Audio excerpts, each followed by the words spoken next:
Marcus Whitfield was 38 years old when his wife told him she was dying of cancer. For 3 months, he'd spent nearly $300,000 of his inheritance trying to save her life, selling his vintage car collection, mortgaging their house, draining his retirement account.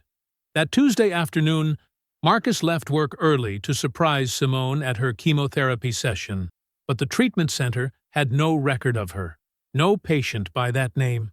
His phone showed her location across town, at LA Fitness on Gratiot Avenue. 25 minutes later, Marcus stood frozen in that gym, recording everything. There was his dying wife, the woman too weak to climb stairs, crushing a full cardio workout, her hair in a perfect ponytail, laughing, healthier than she'd looked in months. Then she met a man by the weights. He handed her an envelope. In that moment, Marcus realized the truth. There was no cancer. She'd stolen $300,000 through an elaborate lie, and she had no idea he was watching. What Marcus did next would cost Simone everything she thought she'd hidden away. But standing there with his phone still recording, he made a decision that would destroy her completely. Before we jump into the story, comment where in the world you are watching from and subscribe, because tomorrow's story is one you need to hear. Marcus sat in his dimly lit home office, the blue glow of his laptop screen illuminating stacks of medical bills. Another $127,000 in treatment. He rubbed his tired eyes, glancing at the empty space on the wall where photos of his prized vintage cars once hung. 3 weeks ago, he'd watched his 1967 Mustang and restored Chevelle roll away on transport trucks, $85,000 that vanished into the endless void of medical expenses. The clock read 11:42 p.m. Simone was already asleep upstairs, exhausted from what she called a rough treatment day. Tomorrow would start early, 5 a.m. like every day now. He'd need to prep her special anti-nausea breakfast before heading to work. Organic steel-cut oats, fresh berries, ginger tea with honey. The nutritionist had been specific about the importance of maintaining weight during chemotherapy. His mind drifted back to that devastating day 2 months ago. He'd come home early to find Simone sitting at their kitchen table, hands trembling around a manila envelope. "The tests came back," she'd whispered, tears streaming down her face. "Stage 3 ovarian cancer." The world had shifted on its axis in that moment. Marcus, always the analyzer, the planner, had immediately gone into crisis management mode. He'd created spreadsheets tracking treatment options, mapped out medication schedules, researched experimental protocols. The inheritance from Aunt Sarah, $340,000 that had finally given them breathing room, became their medical war chest. Now, 3 months in, their financial foundation was crumbling. Beyond the cars, he'd taken out a second mortgage for $120,000 and withdrawn $95,000 from his retirement accounts. The penalties hurt, but what choice did he have? You couldn't put a price on your wife's life. He opened his treatment tracking spreadsheet, adding notes from today. Something nagged at him about Simone's energy levels. She'd seemed almost bouncy this morning, her hair still thick and shiny despite months of supposed chemotherapy. But different people responded differently to treatment, right? He'd read about that online. His phone buzzed, a text from his sister, Rochelle. "Just checking in. How's she doing with the new protocol?" Marcus sighed. Rochelle meant well, but her questions lately had taken on an edge he didn't like. Last week, during their weekly video call, she'd carefully mentioned that most ovarian cancer patients on Simone's treatment plan experienced significant hair loss by this. "Every patient is different," he'd snapped. "You're not her oncologist." "No, but I am a nurse, Marcus. And something doesn't add up." He'd cut her off, accusing her of letting her long-standing tension with Simone cloud her judgment. The hurt in Rochelle's eyes had stung, but he'd been fierce in defending his wife. Simone's phone buzzed on his desk. She'd left it downstairs again. A notification from what looked like a support group app flashed across the screen. She'd grown protective of her phone lately, saying she needed privacy with her support community, that some of the content might be triggering for him to see. He respected that boundary, even if it felt like another wall between them. Their marriage hadn't been perfect before the diagnosis. His analytical nature sometimes clashed with her more expressive personality. But now, the emotional distance felt wider. Just yesterday, when he'd expressed worry about her seeming fatigued, she'd lashed out. "You don't know what it's like to be dying," she'd spat. "Stop trying to control everything." Later, she'd brought up asking his parents for help with the mounting bills. The suggestion had shocked him. His father and mother lived modestly on Social Security after retirement. The idea of burdening them made his stomach churn. Marcus logged into their bank account, initiating another transfer, $15,000 for what Simone said was her upcoming treatment cycle. The numbers in their savings made him wince. How much longer could they keep this up? He closed the laptop, sitting in the darkness of his office. Upstairs, he could hear Simone's soft breathing through their bedroom door. Tomorrow would be another early morning. Meal prep, medication management, work, research. But Tuesday, he had that vendor meeting that might wrap up early. Maybe he'd surprise her at her 2 p.m. appointment, bring her favorite soup from the deli near his office. It was a small gesture, but these days he clung to any opportunity to feel useful, to feel connected to his wife as she fought for her life. Tuesday afternoon stretched endlessly as Marcus stared at his computer screen, mindlessly scrolling through spreadsheets. The vendor meeting's sudden cancellation left an unexpected hole in his schedule. His eyes drifted to the paper bag on his desk containing soup from Simone's favorite deli, Italian wedding, still warm. The digital clock on his monitor read 2:45 p.m. Simone would be halfway through her chemotherapy session by now. He pictured her sitting in one of those recliners he'd researched extensively, wrapped in the soft blanket he'd bought specifically for her treatments. "Might as well make use of this free time," he murmured, gathering his things. His co-workers had grown used to his early departures lately, offering sympathetic nods as he headed toward the elevator. The weight of their pity sometimes felt suffocating, but he appreciated their understanding. The drive to the treatment center took 40 minutes, traffic mercifully light for a Tuesday afternoon. Marcus rehearsed what he'd say when he arrived, not wanting to embarrass Simone. She'd been particular about maintaining her dignity through all of this. Pulling into the parking lot at 3:15 p.m., Marcus spotted several empty spaces near the entrance. He chose one with a clear view of the building's glass doors, perfectly positioned to wait until her 4 p.m. finish time. The soup was still warm against his palm as he pulled out his phone. "In the parking lot with a surprise," he texted Simone. "Take your time. I'll wait until you're done." No response. She was probably resting during treatment. That happened sometimes. After 10 minutes of silence, Marcus decided to check inside. Maybe he could leave the soup with a nurse. The reception area smelled of antiseptic and artificial flowers, a scent he'd grown familiar with over the past months. "Hi," he smiled at the receptionist, a middle-aged woman with kind eyes. "I'm here for Simone Whitfield. She's in for her 2 p.m. chemotherapy session." The woman's fingers moved across her keyboard, her brow furrowed slightly. "I'm sorry, but we don't have a patient by that name." "Are you sure this is the right facility?" Marcus felt his chest tighten. "Could you check again?" "SIMONEWHITFIELD?" More typing. Another headshake. "No record of her here. Not today or any other day." His analytical mind kicked into overdrive, processing possibilities. Wrong day? No, she'd reminded him this morning about her 2 p.m. appointment. Wrong facility?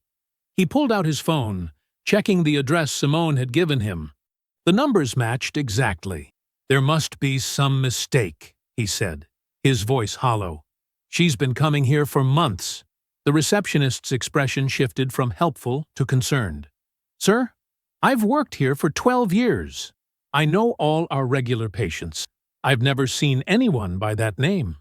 Marcus's hands trembled as he tried calling Simone, straight to voicemail.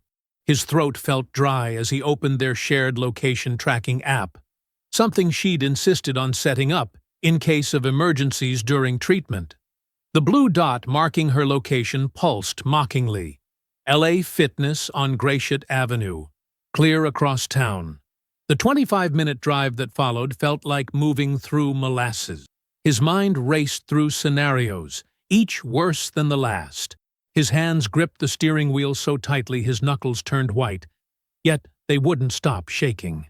At 3:50 p.m., Marcus pulled into the LA Fitness parking lot. Simone's silver Civic sat 3 spaces from the entrance, gleaming in the afternoon sun. He stared at it, remembering how they'd justified keeping her car payment despite the medical bills. She needed reliable transportation to treatments. Inside, he mechanically handed over his credit card for the guest fee, barely registering the attendant's cheerful welcome. The familiar gym sounds washed over him, clanking weights, whirring machines, pop music threading through it all. And there she was.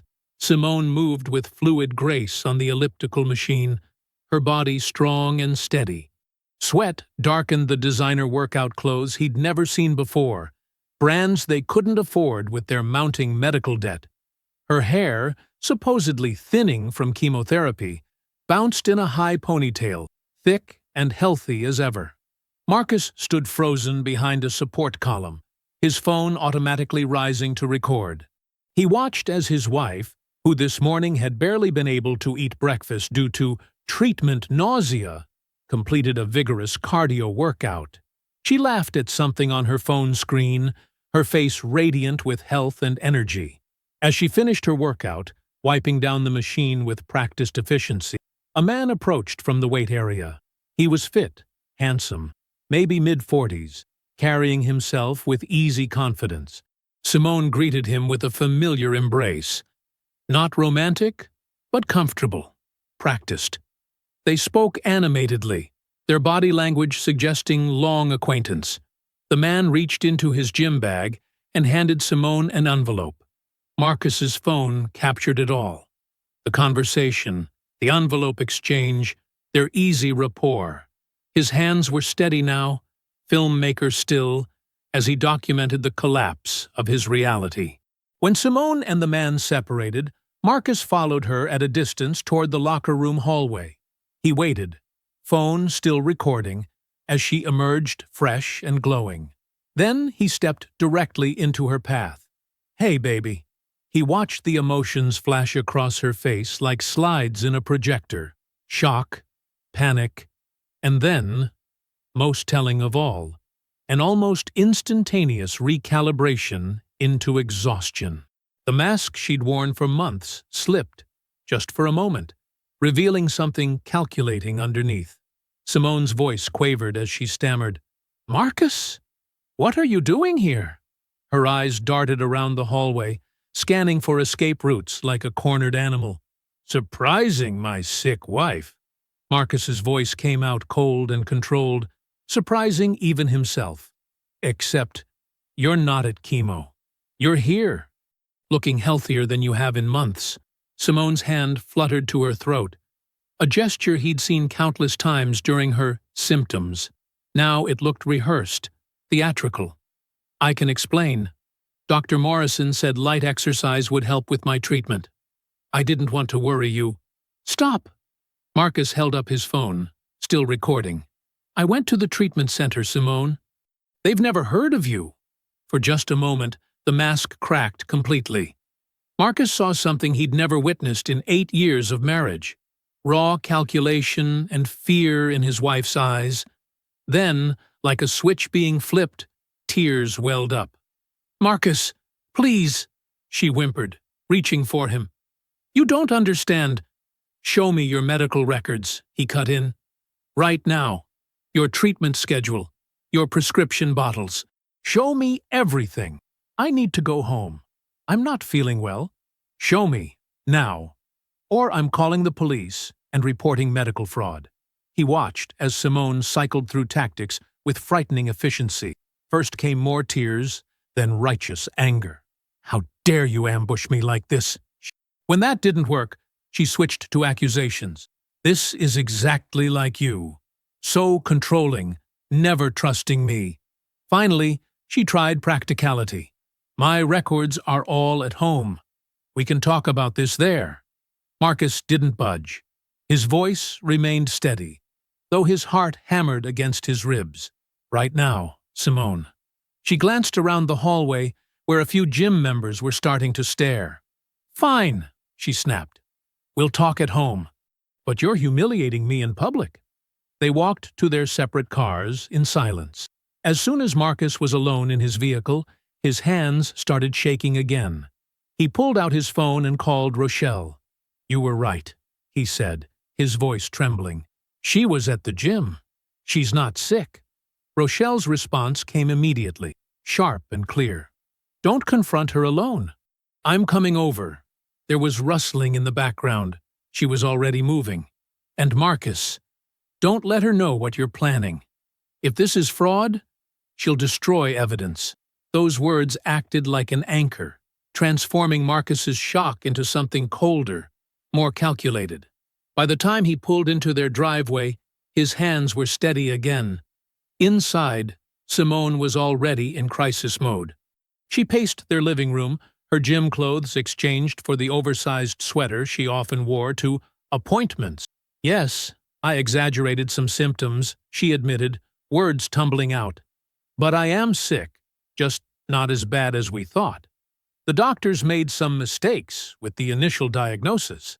I was scared to disappoint you after everything you've sacrificed. Marcus set up his laptop on the kitchen table, Rochelle's face appearing on video call. Then he began methodically dismantling each lie. Show me one medical bill, he demanded. Simone's eyes darted to the stairs. They're filed upstairs. Call your oncologist, right now. It's after hours. Explain the man at the gym. The envelope he gave you. He's a trainer. He was giving me a receipt. For what? Private sessions we can't afford because of your treatments? Marcus pulled out his phone. I'm calling your medical billing company tomorrow. I'm asking for every insurance claim you've filed. If you're sick, there will be a paper trail. He watched Simone's face go blank. Then something shifted in her eyes. The mask didn't just slip. It vanished completely. You'd ruin me over a misunderstanding? Her voice had changed, harder now, all pretense of weakness gone. A misunderstanding? I've spent $300,000. I've destroyed my financial future. For what? Your gym membership? Simone's laugh was bitter, sharp. You were going to waste that money anyway. Your aunt left it to you. What was I supposed to get? She stepped closer, eyes flashing. I've spent 8 years married to someone who cares more about spreadsheets than his wife. That money was my exit strategy. Marcus's phone captured every word. His voice remained steady. Get out. Pack a bag. You're leaving. Tonight. This is my house too, Simone sneered. You can't make me leave. Actually, Rochelle's voice cut through from the laptop. In Michigan, he can file for emergency exclusive possession if he can prove financial abuse and fraud.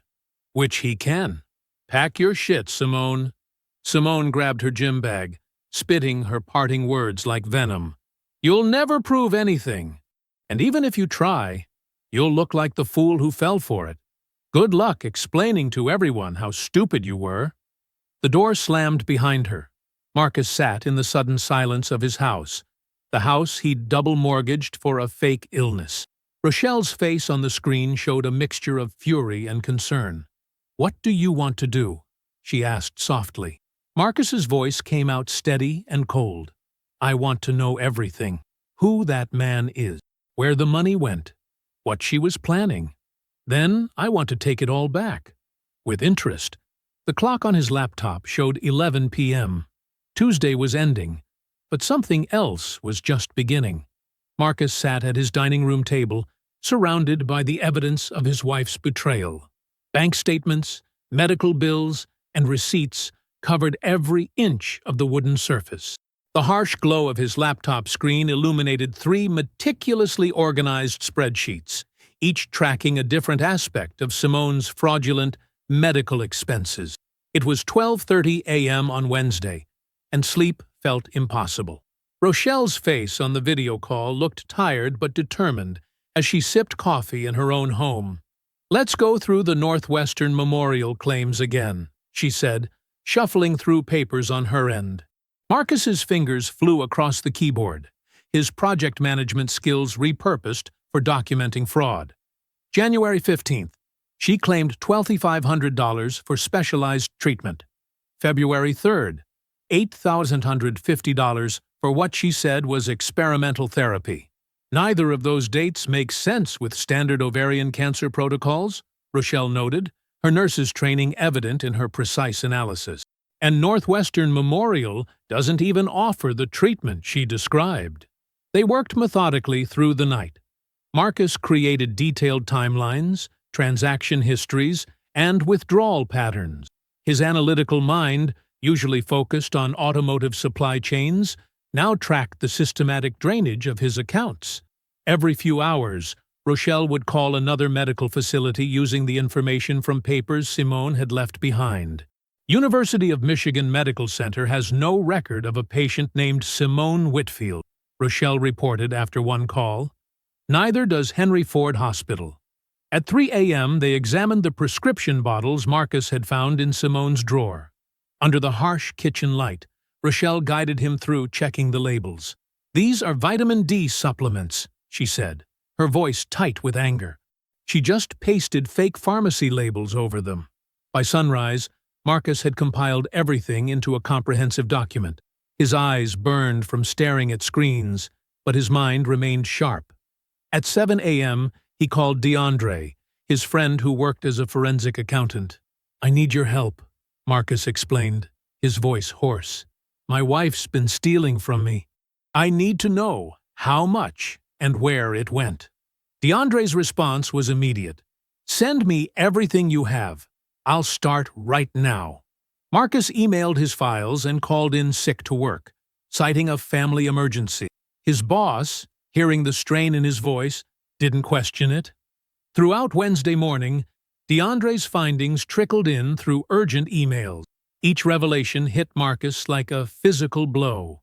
The first bombshell landed at 2 p.m. Simone had been making systematic withdrawals for 18 months before the inheritance, always just under $500, the threshold Marcus monitored for unusual activity.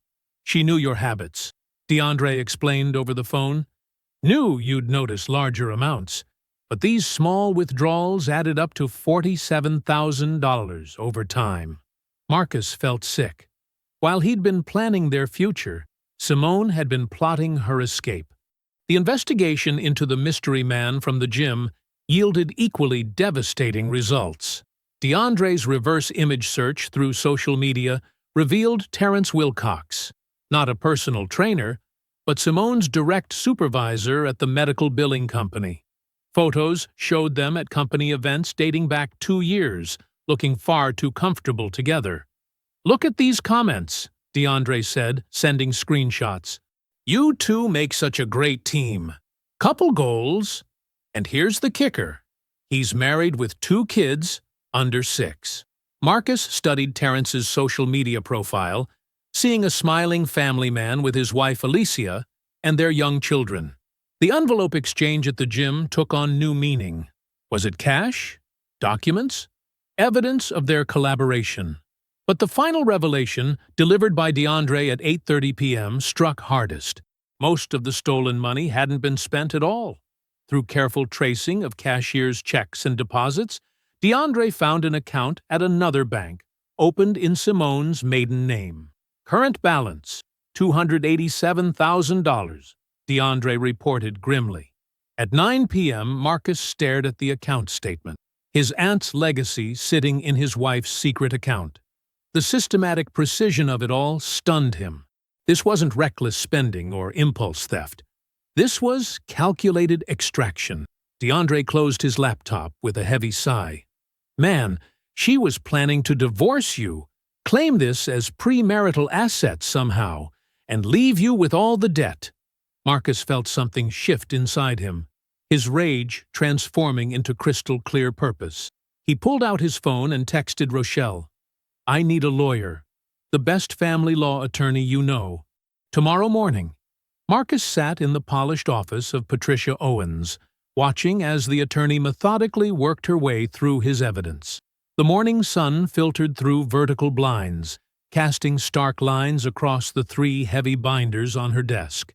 Patricia, elegant in a charcoal suit with graying hair pulled back severely, maintained a neutral expression as she reviewed each document. "Play the confession recording again," she requested, leaning back in her leather chair. Marcus tapped his phone, and Simone's voice filled the room. "You were going to waste that money anyway. Your aunt left it to you. That money was my exit strategy."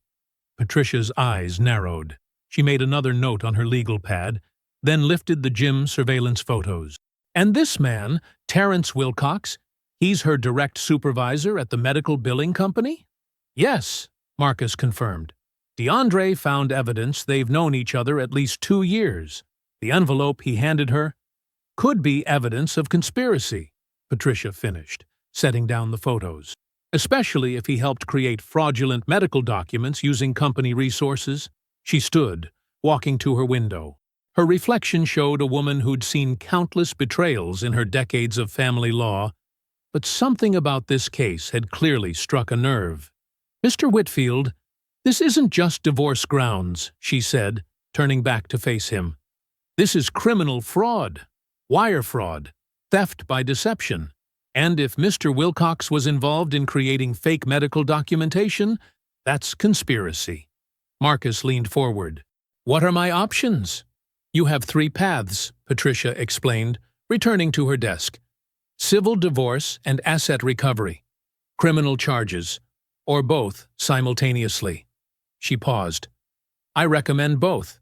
She needs to face full consequences, and criminal charges strengthen our civil case." "Both," Marcus agreed without hesitation. Patricia nodded approvingly and pressed her intercom. "Janet, prepare emergency motions for the Whitfield case. Separation with exclusive possession and asset freeze." She looked at Marcus. "We'll file immediately, but it'll take 24-48 hours for a judge to review." The rest of Thursday became a blur of strategic planning. Marcus called his boss, explained he needed a week off for a serious family emergency. The understanding in his supervisor's voice made it clear the strain was showing. DeAndre met him for lunch, bringing more financial analysis. "I'll have court-ready documentation by Monday," he promised. "Every dollar she took, every pattern of theft. It'll be bulletproof." Rochelle joined them, medical references spread across the table. "I've documented every impossibility in her claimed symptoms," she said. "No ovarian cancer patient on her supposed protocol could maintain her level of physical activity. The gym video proves it." That afternoon, Marcus sat in his home office, staring at a blank email screen. The decision to contact Terrence's wife hadn't come easily, but Patricia had been clear. If Terrence helped facilitate fraud, he was legally culpable. Marcus typed carefully, then deleted and retyped several times before settling on, "Your husband has been spending significant time with a woman named Simone Whitfield. You deserve to know." He attached the gym photo showing Terrence passing the envelope, added the timestamp, then hit send at exactly 8 p.m. By evening, Marcus found himself in a warmly lit office, sitting across from Dr. Yvonne Mitchell. The therapist, recommended by Patricia, specialized in betrayal trauma. "Documentation of psychological impact matters for court," Dr. Mitchell explained, "but that's secondary.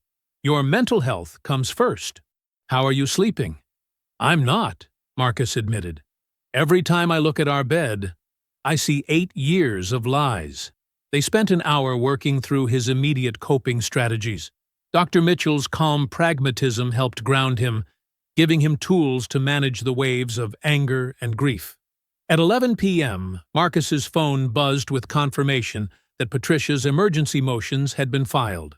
A hearing was scheduled for Friday afternoon. He stood in his kitchen, technically still the marital home, but everything felt tainted. The coffee maker, where he'd prepared Simone's morning coffee during her illness. The dining room table where they'd planned her treatment. The couch where she'd cried her fake tears. He checked his phone one last time. The court filing notification glowed on the screen. Tomorrow would bring the first legal consequences. Tomorrow, Simone would learn that her careful plans were unraveling. But tonight, Marcus had to somehow sleep in this house full of ghosts.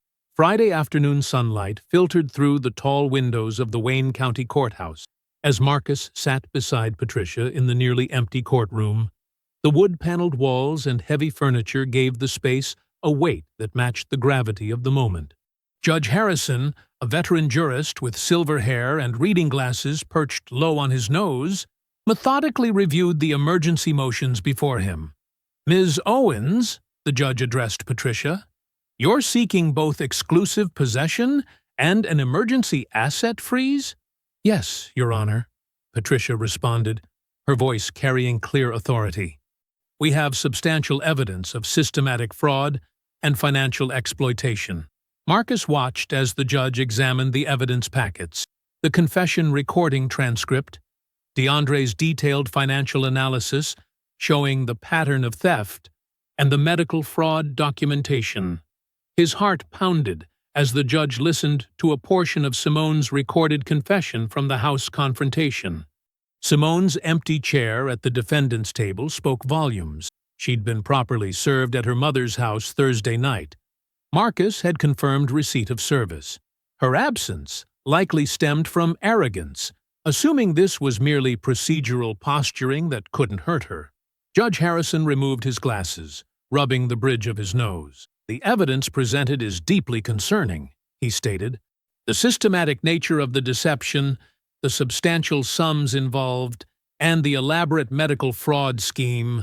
He paused, reviewing one final document. "I'm granting both emergency motions." Patricia squeezed Marcus's arm as the judge continued. "The defendant is prohibited from entering the marital home without police escort. Mr. Whitfield is granted exclusive possession. Furthermore, the account at First Michigan Bank containing $287,000 is hereby frozen, pending full divorce proceedings." He looked directly at Patricia. "And I'm issuing a restraining order preventing the defendant from disposing of any other assets." Marcus felt a surge of cold satisfaction. Simone couldn't touch the stolen money now. It was the first tangible consequence she'd faced.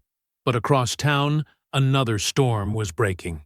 At precisely 9:15 a.m., Alicia Wilcox had walked into the medical billing company's lobby, her face set with determination. "I need to speak with Terrence Wilcox and Simone Whitfield," she'd demanded at reception. "It's about financial impropriety and misuse of company resources." The resulting chaos had escalated quickly.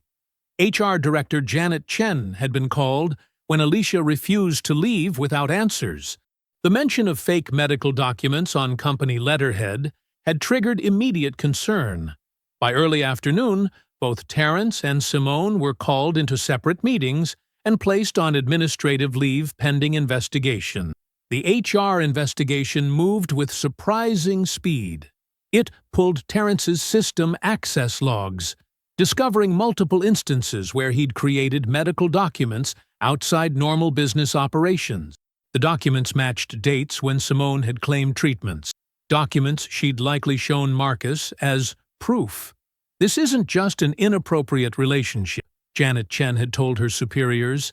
"This is potentially criminal forgery using company resources." At 6:45 p.m., Marcus's phone lit up with Simone's number. He let it go to voicemail, following Patricia's strict instructions about no direct contact. Simone's voice filled his phone a minute later, shrill with rage. "What did you do? I just got suspended from work. You're destroying my life over nothing. You're going to regret this." Marcus saved the message immediately, then forwarded it to Patricia. More evidence of Simone's lack of accountability or remorse. Patricia called at 8:30 p.m. with an update. "The prosecutor's office is reviewing our referral," she explained. "They're evaluating whether this meets the threshold for criminal charges versus civil dispute." But Marcus, he could hear the satisfaction in her voice, the systematic nature of the deception, the forged medical documents, the hidden account. This is textbook criminal fraud. At 10 p.m., Marcus sat in his living room, legally his alone now, and opened a beer. The house felt different with the court order in place. Less haunted by deception, more like a space he could reclaim. His phone buzzed. "Rochelle." "How are you holding up?" his sister asked. Marcus took a long drink before answering. "It feels strange," he admitted. "Not victory, not really satisfaction. More like grim determination. You know why she did all this, right?" Rochelle's voice was gentle. "She thought you'd be too embarrassed to fight back."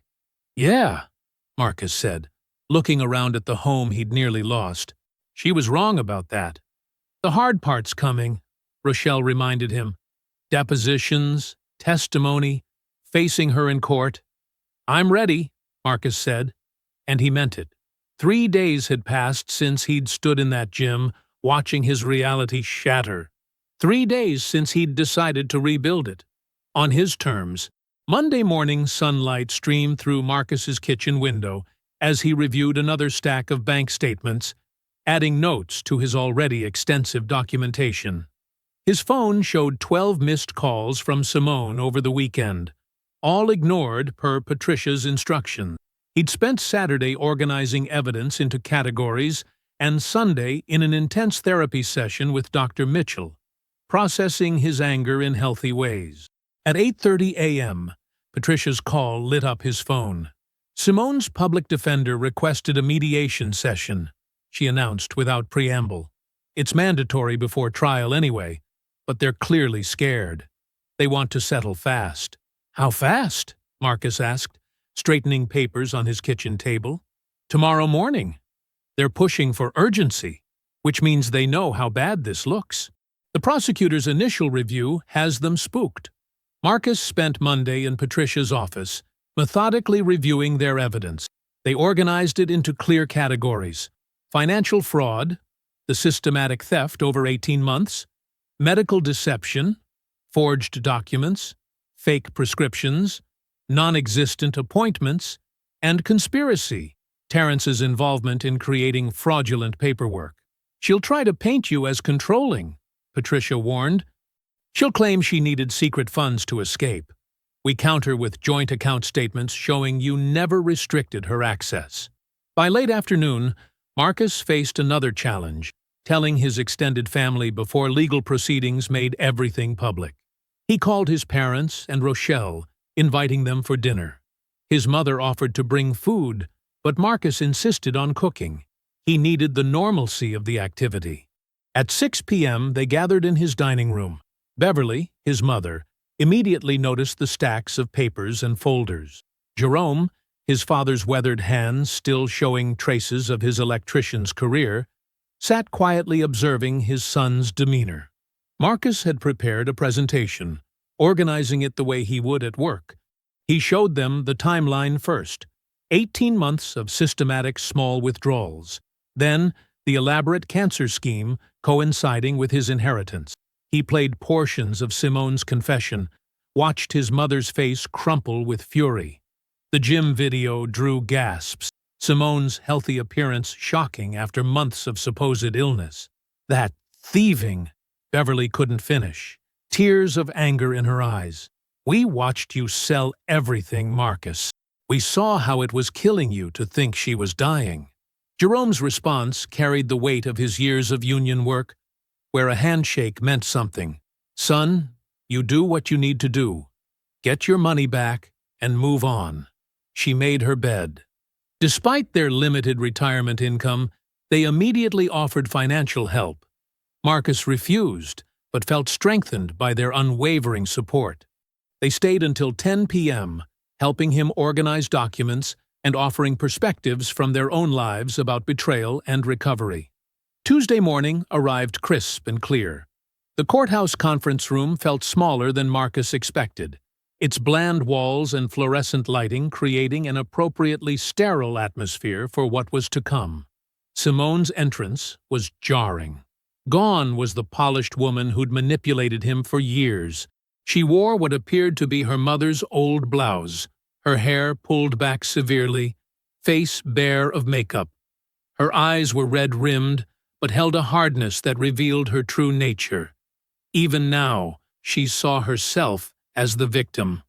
Her public defender, a harried-looking woman with an overstuffed briefcase, sat close to Simone, whispering urgent advice. Marcus could read the lawyer's body language. She knew exactly how bad their position was. Marcus and Patricia arranged their evidence binders with methodical precision. The mediator, a man who'd clearly seen decades of divorces, reviewed the case summary. His expression shifted from professional neutrality to visible discomfort as he read. "Ms. Whitfield," he addressed Simone directly, "your position is not strong. You're facing potential criminal charges. My strong recommendation is to settle this quickly." Simone's public defender leaned in, speaking with obvious desperation. "Simone, you need to return the money and sign whatever reasonable agreement they offer. If this goes to trial, you could face prison time for fraud." Marcus watched Simone's face, recognizing the calculation behind her eyes. Even now, she was looking for an angle, a way to maintain some control. Her voice took on a familiar manipulative tone as she attempted negotiation. "I'll give back $200,000. I keep $87,000 for my pain and suffering enduring this marriage. Marcus files no criminal charges, and we're done." The absurdity of her offer, trying to keep money she'd stolen while claiming victimhood, crystallized everything Marcus had learned about her true nature. His response came with cold precision. "You keep nothing. You return every dollar, all $287,000 in the hidden account, plus the $47,000 you stole over the previous 18 months. That's $334,000 total. You sign over any claim to the house. You pay my legal fees. You sign a detailed confession that will be held by my attorney. If you ever contact me again or disparage me publicly, it goes directly to the prosecutor. Those are the terms. Non-negotiable." Wednesday morning's sunlight painted long shadows across Patricia's office as Marcus watched her submit the final divorce decree electronically. The computer screen showed a progress bar as the documents uploaded: settlement agreement, quit-claim deed template, and most importantly, Simone's comprehensive confession. 14 days, Patricia said, reviewing the timeline. She has until the 27th to return all funds and complete the paperwork. The $287,000 wire transfer from the frozen account should hit your account today. Marcus nodded, his fingers absently tracing the edge of his copy of the settlement. And the additional $47,000? She'll have to figure that out herself. Borrow from family, take loans. Not our problem how she gets it. But if she misses the deadline, we go straight to contempt charges. The settlement's brutality still amazed Marcus. In just over 2 weeks, he'd gone from devastated victim to complete victor. The marriage was effectively over. Simone's signed admission of fault eliminated any possible contests or delays. By early afternoon, Marcus's phone buzzed with a bank alert.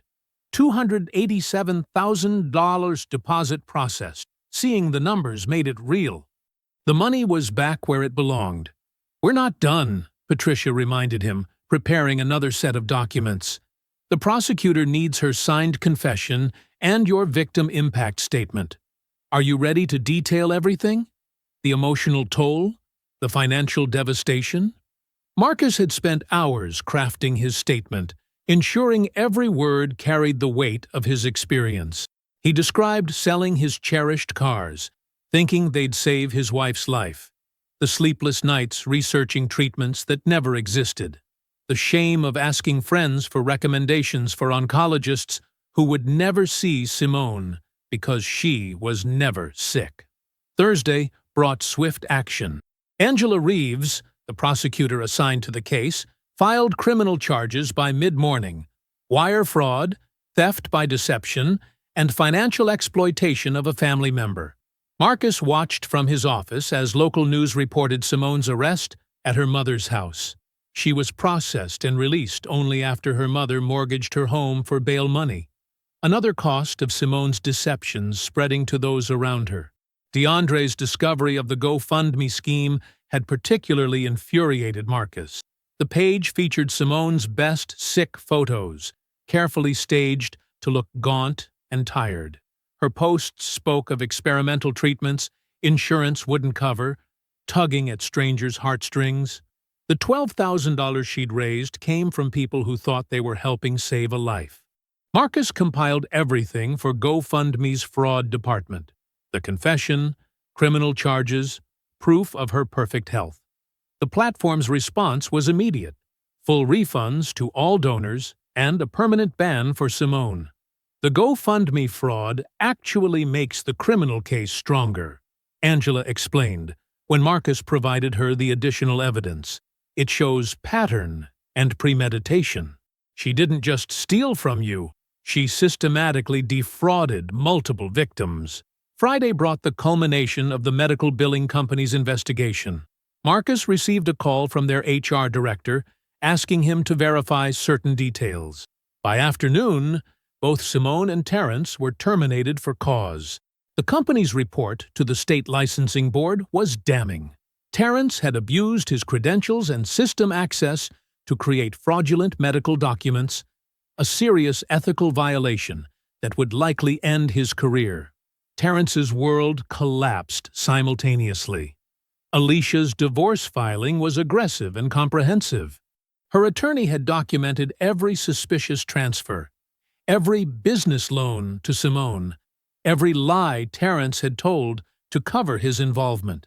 The judge was unsympathetic to Terrence's claims of innocence. Alicia received full custody of their children, maximum child support, and most of their assets.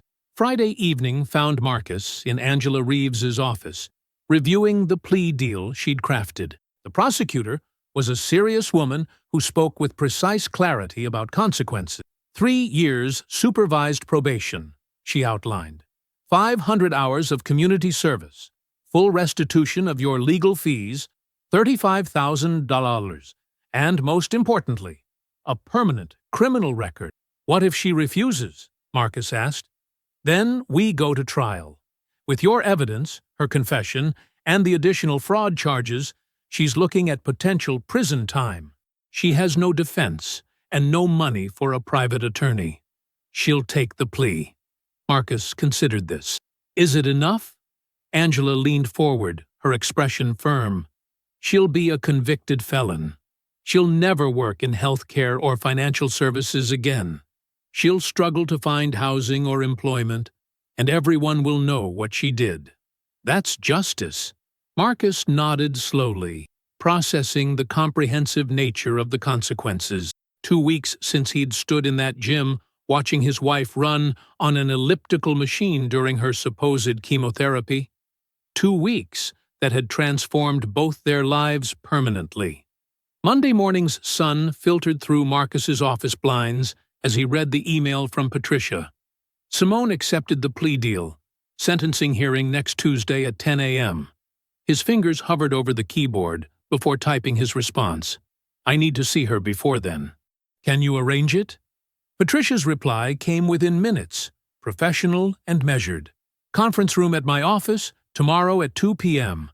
I'll be present as witness and counsel. Are you sure about this? Marcus was sure. Not for reconciliation, that bridge had burned to ash, but for understanding. For 3 weeks, the question why had haunted his nights more than the betrayal itself. Arrange it, he wrote back. That evening, Marcus prepared for the meeting with Dr. Mitchell during their regular therapy session. The trauma specialist's office had become a sanctuary of sorts over the past weeks, a place where he could process the seismic shifts in his life. What do you hope to gain from this conversation? Dr. Mitchell asked, her notepad balanced on her knee. Truth, Marcus replied. Not excuses or manipulation. Just truth. And if she can't or won't give you that, then at least I'll know I tried. That matters to me. Tuesday afternoon arrived with heavy clouds threatening rain. Marcus arrived at Patricia's office early, reviewing case notes to steady his nerves. Patricia met him in the lobby, her expression concerned but supportive. Remember, she advised, you're in control here. We can end the meeting the moment you want to.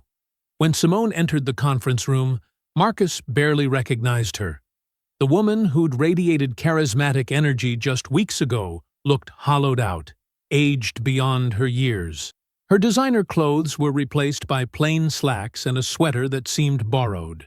Her makeup-free face showed the strain of recent weeks. Patricia sat at the end of the conference table, legal pad ready, creating professional distance between the former spouses. The room felt charged with unspoken words. Why? Marcus began, his voice steady. 8 years. Why did you hate me enough to do this? Simone's hands folded and unfolded in her lap. The silence stretched until Marcus thought she wouldn't answer. When she finally spoke, her voice was raw but clear of the manipulative performances he'd grown to recognize. I didn't hate you, she said. That was the problem. You were fine. Safe. Boring. When your aunt died and you got that money, I realized I was going to spend the rest of my life being fine. Terence offered excitement. The money offered freedom. Her mouth twisted slightly. I convinced myself I deserved it more than you did because I'd sacrificed my dreams to be married to someone who never really saw me. Marcus absorbed this, feeling the words land like physical blows. So, you decided to destroy me. I decided to choose myself, Simone replied quietly. I just didn't think you'd fight back. You never fought for anything in our marriage. I thought you'd just accept it and let me go. Marcus leaned forward, his voice taking on an edge. You were wrong about me. Completely wrong. Yeah. Simone nodded slowly. I was. The admission hung between them, neither victory nor defeat, just cold acknowledgement of truth. Marcus studied her face, searching for something he wasn't sure he'd recognize. Do you actually feel sorry? Or just sorry you got caught? Simone considered this, and for once, her answer seemed genuinely thoughtful. Both. I'm sorry I hurt you. I'm sorry I became someone who could do this. She paused. But mostly, I'm sorry I lost everything. Patricia's pen scratched quietly against paper, documenting every word.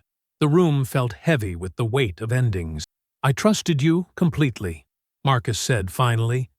Even when things weren't perfect between us, I never doubted your basic humanity.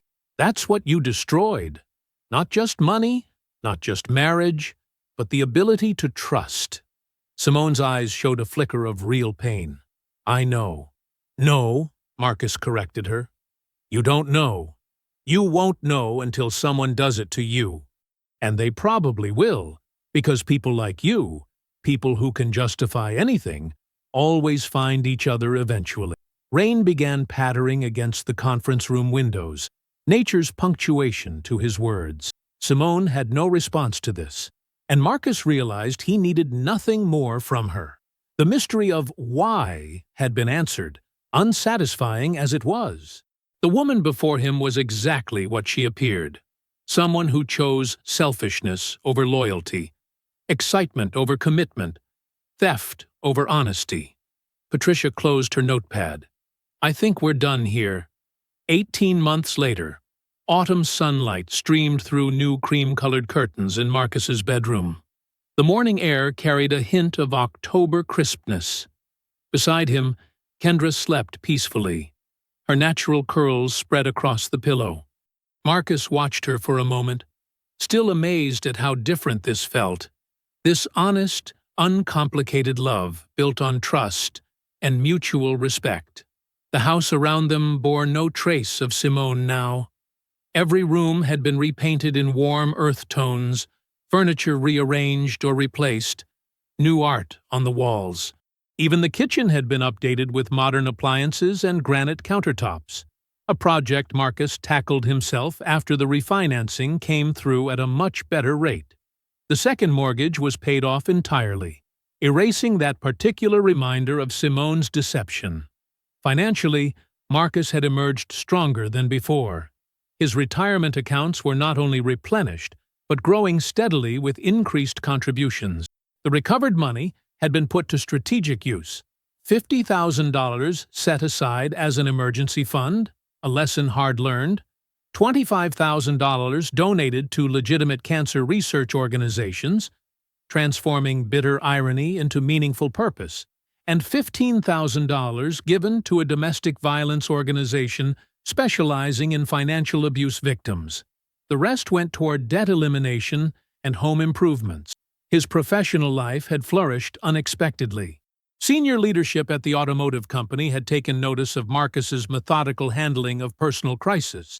His ability to maintain high performance while systematically dismantling Simone's fraud impressed them. The promotion to director came with a significant salary increase and new responsibilities, overseeing 3 project managers and their teams, coordinating major supplier initiatives. The analytical skills that made him boring to Simone now earned him respect and advancement. But it was his personal life that showed the most profound transformation. Meeting Kendra through Rochelle 6 months ago had been unexpected. A high school history teacher with a quick wit and grounded perspective, she approached relationships with refreshing directness. Their third date had included a frank discussion about past relationships. When Marcus explained his divorce, Kendra's response set her apart immediately. "You stood up for yourself," she'd said. Dark eyes serious. "That takes real strength. Not just fighting back, but doing it the right way." Their relationship progressed with intentional slowness, honest conversations about expectations, clear boundaries, and gradually building trust. Kendra had her own full life, teaching, close friendships, community involvement, and didn't need Marcus to complete her. They chose each other daily, deliberately. Marcus's side consulting work gave deeper meaning to his experience. Working with other fraud victims, particularly men who felt ashamed to come forward, allowed him to transform trauma into purpose. He'd helped 7 clients so far, providing guidance on evidence gathering, legal strategy, and emotional recovery. The total amount recovered for his clients exceeded $400,000, each dollar representing someone reclaiming their power from betrayal. His relationship with Rochelle had deepened significantly. Weekly Sunday dinners became sacred tradition, their text conversations constant and supportive. Her engagement to Michael, an architectural engineer Marcus genuinely respected, felt like gaining a brother rather than losing a sister. The family bonds Simone had tried to strain had strengthened instead.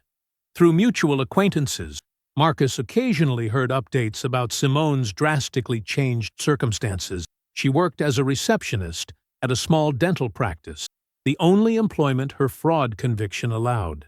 Her apartment was in a declining neighborhood, her car a rusted Corolla with mounting mechanical issues. Monthly meetings with her probation officer kept her tethered to her choices. Her mother, once her strongest defender, now spoke to her rarely and with obvious disappointment. Former friends had evaporated, unwilling to associate with someone who faked cancer for profit. Terrence's situation was equally diminished. Working security at a warehouse, living with his elderly mother, struggling under massive child support payments, he blamed Simone entirely for his downfall, conveniently ignoring his own willing participation in the fraud. His bitter emails to their old colleagues painted him as an innocent victim of Simone's manipulation. 6 months ago, Simone had attempted contact through email. "I'm sorry. I know that doesn't matter, but I need you to know I understand what I did was wrong." Marcus had deleted it without response. Her understanding came far too late to matter. Marcus slipped quietly from bed, careful not to wake Kendra. Tonight, they were hosting dinner. Rochelle and Michael, DeAndre and his wife Lisa, Marcus's parents. The menu was already planned. His mother's lasagna recipe, garlic bread, roasted vegetables. Looking at the kitchen calendar, Marcus noticed Kendra had written Atlanta, Thanksgiving, in her neat teacher's handwriting. Meeting her family felt like another step forward, another piece of this new life falling perfectly into place. I hope you enjoyed that one. Be sure to like the video and subscribe so you don't miss the next story. I've picked out 2 more for you that I think you'll really like.